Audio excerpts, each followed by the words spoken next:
Olá, carta para minha mãe, Jorge Simenon, continuando.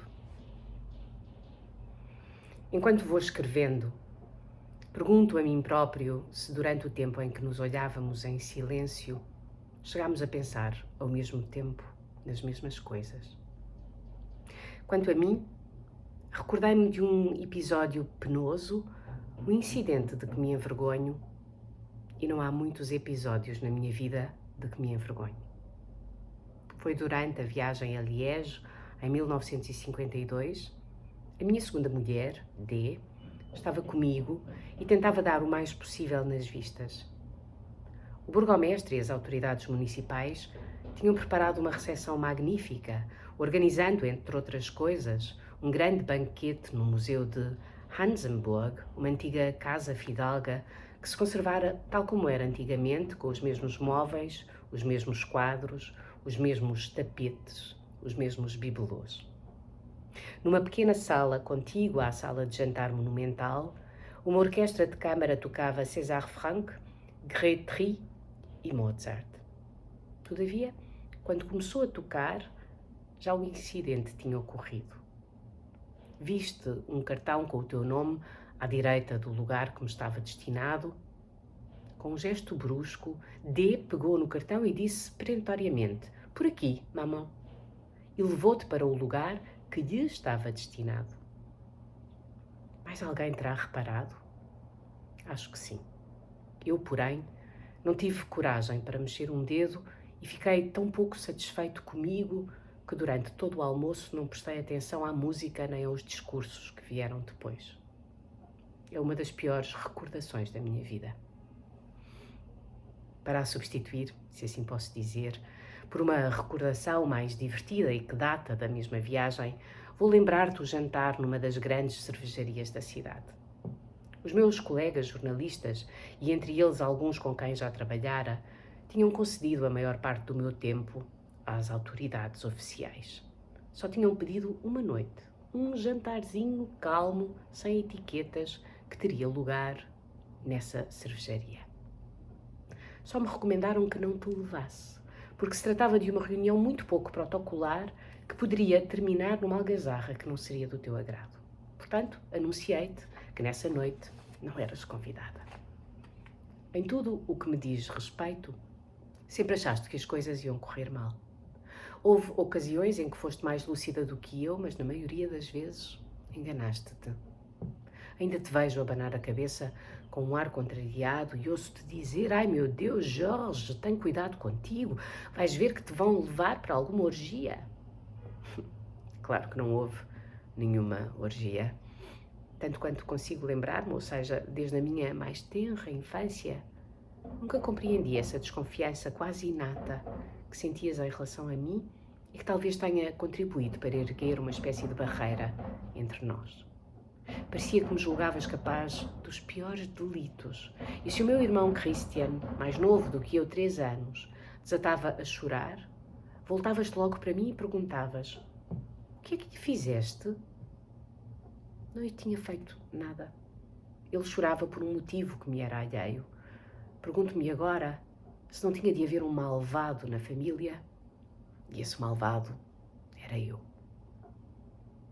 Não te quero mal.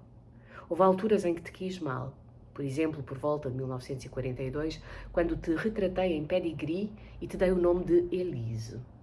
Agora percebo que o retrato minucioso que fiz de ti não era rigoroso. Nessa época, aliás, evitei publicá-lo. Guardei-o na gaveta durante cerca de 10 anos com medo de te magoar.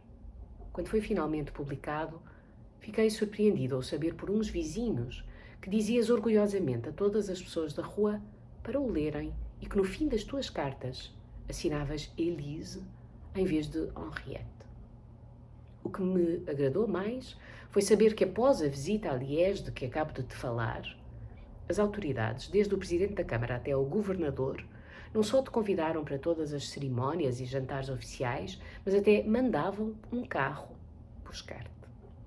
Como vês, na minha memória há bom e mau, como suponho eu em todas as memórias, e é provável que, no teu quarto de hospital de Bavière, Também penses por vezes que, bem lá no fundo, eu talvez não fosse tão mau como pensaste. Uns tempos depois dessa visita, convidei-te a ir passar o tempo que quisesse ao Connecticut, nos Estados Unidos, onde possuía uma enorme propriedade. Estava um tanto receoso com a tua reação, porque sabia como reagias quando descobrias algum luxo em minha casa ou nas pessoas com quem eu me dava. Fui buscar-te de carro ao aeroporto internacional. Fiquei estupefacto ao ver-te vestida como uma mendiga, quando tinha sido devidamente informado que uma das nossas paredes, proprietária de várias casas de moda, te ofereceram um guarda-roupa bastante variado.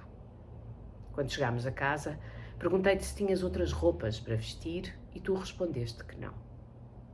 Como em ar de desafio, um desafio que eu agora compreendo e me sinto tentado a aprovar.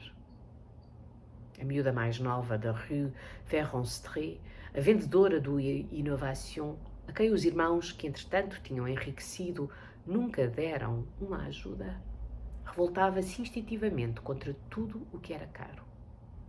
Minha pobre Maria, e dizer que vivo com o estritamente necessário. Está tudo ligado. Levei-te a Nova Iorque e comprei-te mais vestidos. E é então que ocorre um episódio tragicómico, mais trágico no fundo do que cômico. D sempre teve a mania de vasculhar nas gavetas e nas coisas dos outros. Descobriu que só tinhas um corpete já velho, muito poído e deformado. Foi comprar-te um novo e, sem te dizer nada, atirou o velho para o caixote do lixo. Na manhã seguinte, ficou muito surpreendida ao reparar que o corpete já lá não estava. Deves ter-te levantado de noite, calcorreado um labirinto de corredores, abrir a porta, sabe Deus como, e como um rato, foste rente às paredes até descobrires os caixotes do lixo. Não disseste nada. Ninguém disse nada. Nessa mesma noite, D, que era de facto muito teimosa, voltou a atirar o corpete para o caixote do lixo e, mais uma vez, foste buscá-lo. O caso transformou-se numa batalha de mulheres, num combate entre duas teimosias. De um lado, D, orgulhosa, agressiva, impiedosa. Do outro, a mulherzinha minúscula que viera de Liège com o que tinha de mais velho, mais poído no corpo, como se quisesse proclamar: vocês convidaram-me, insistiram para que eu viesse, muito bem. Têm de me aceitar como sou, porque não me deixo impressionar com os vossos luxos. Voltaste a pensar nisto, mãe? Eu sim. E em muitas outras coisas que vou tentar dizer-te e que durante anos estiveram guardadas no fundo da memória. Frente a frente, num minúsculo quarto de hospital, sabendo que o outro já só tem uns dias de vida, somos tentados a interrogar-nos e interrogamos-nos francamente, sem qualquer subterfúgio.